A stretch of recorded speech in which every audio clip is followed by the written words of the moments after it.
Tudo bem? Pega o celular e vamos começar a falar, por exemplo, de um dispositivo eletrônico muito importante chamado de capacitor. Aí você pergunta, e onde a gente encontra o capacitor? Está aqui, no flash de uma máquina fotográfica. Ou então, quando você pega o teclado aqui, esses caracteres que aparecem no seu notebook. Bem, ou ainda, quando você utiliza um desfibrilador. Esse dispositivo que armazena a carga elétrica, a gente chama de capacitor. É um componente importante que ele não conduz a carga. Ele simplesmente o que? Armazena. Bom, gente, quando você utilizar o capacitor em um circuito, nós vamos, a partir de agora, utilizar esse símbolo. Existem vários capacitores, mas no nosso curso nós vamos ficar restrito a um capacitor que é o capacitor plano. O capacitor plano, ele é formado por duas placas condutoras paralelas e separadas por um dielétrico. O que quer dizer dielétrico? Dielétrico é um material isolante, que pode ser o ar, que pode ser plástico, que pode ser o vácuo, porcelana e por aí vai indo. E a gente vai discutir ao longo desse curso o capacitor e a função desse isolante que é colocado entre as placas. Bem, então vamos fazer o seguinte. Considere um circuito. Aqui, esse símbolozinho aqui é o símbolo de um gerador, tudo bem? E nós temos aqui um capacitor de capacitância C. Bom, quando a gente fechar a chave, esse capacitor, ele vai armazenar uma quantidade de carga.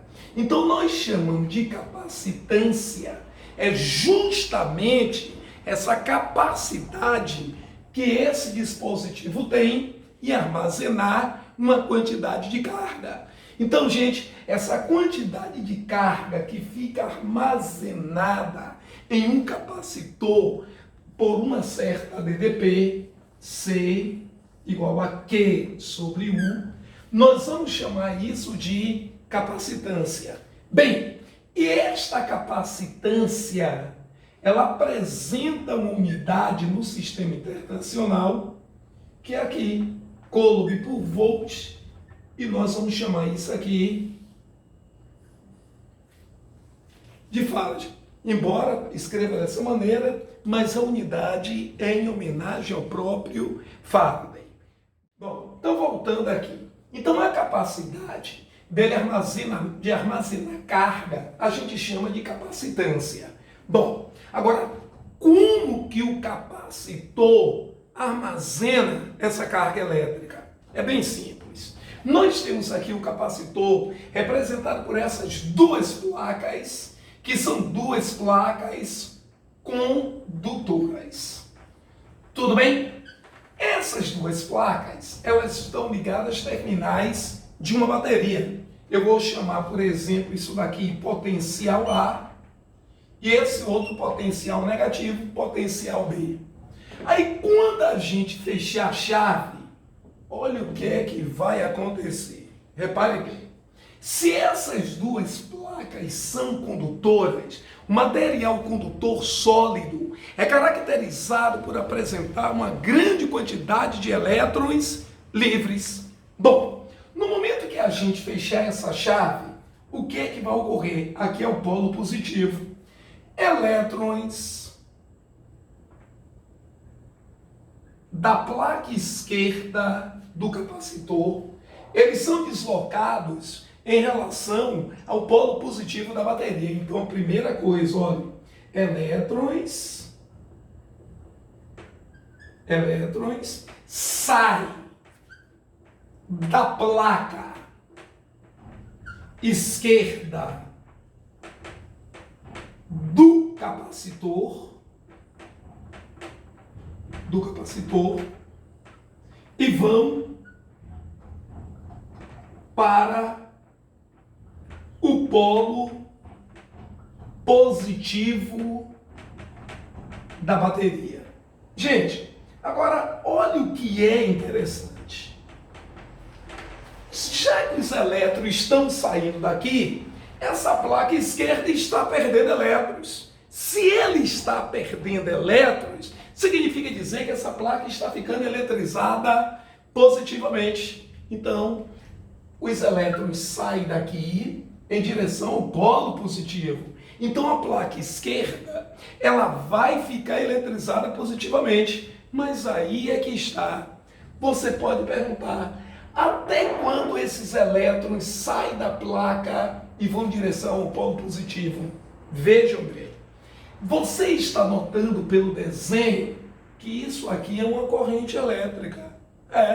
E para ter corrente elétrica, tem que ter diferença de potencial.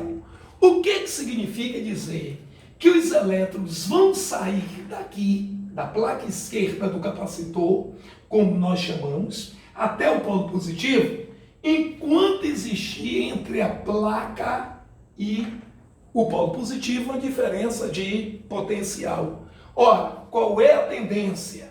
Esta placa aqui atingir o mesmo potencial da bateria. E quando acontecer isto, o que é que vai acontecer? Esse movimento de elétrons cessa. Então, o que é que está ocorrendo? A placa esquerda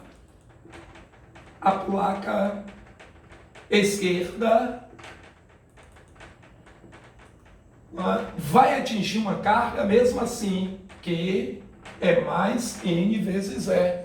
Por que mais? Porque ele está perdendo o quê? Elétrons. Agora, a bateria, ela vai funcionar como se fosse, olha para cá, uma verdadeira, olha aí, bomba de elétrons. Pô, Luiz, que comparação é essa aí que você está fazendo agora? É o seguinte, a bateria, os elétrons que ela recebe aqui, ela envia pelo lado de cá. Gente. Então, o que é que vai acontecer? Vai acontecer o seguinte, fica olhando. A placa esquerda não perde elétrons? Perde. Se a placa esquerda perde elétrons, vai ficar eletrizado o quê? Positivamente. Mas os elétrons que saem da placa esquerda, eles vão ser jogados na placa direita. Então, a placa direita vai atingir uma carga, mesmo assim, que é igual a menos NE. Gente, se vocês analisarem direitinho, até estabelecer o capacitor ficar carregado, nós vamos ter isso aqui. Ora, simbolizando isso aqui. Aqui é a bateria. Então isso aqui vai ficar, por exemplo, com a carga, como nós falamos, mais que, mas essa de cá vai ficar com a carga menos que. Então, resumindo, vamos ver o que aconteceu? A bateria tirou os elétrons da placa esquerda e mandou esses elétrons para a placa o quê? Da direita. Então é assim que o capacitor carrega. O gerador movimenta os elétrons pelo circuito externo ao capacitor. Tudo bem? De maneira que quando a gente disser que o capacitor está carregado, é importante chamar a atenção que a carga toda do capacitor está valendo quanto? Zero. Por que valendo zero? É claro, porque uma placa é mais que perdeu elétrons, e a outra placa é menos que, porque ganhou os elétrons. Tudo bem? Então, um capacitor eletrizado, ele tem uma carga total igual a zero. Então, quando a gente escreveu aquela relação que capacitância é Q sobre U, vale chamar a atenção de vocês que esse Q aqui não é a carga total do capacitor, e sim a carga, por exemplo, da placa positiva.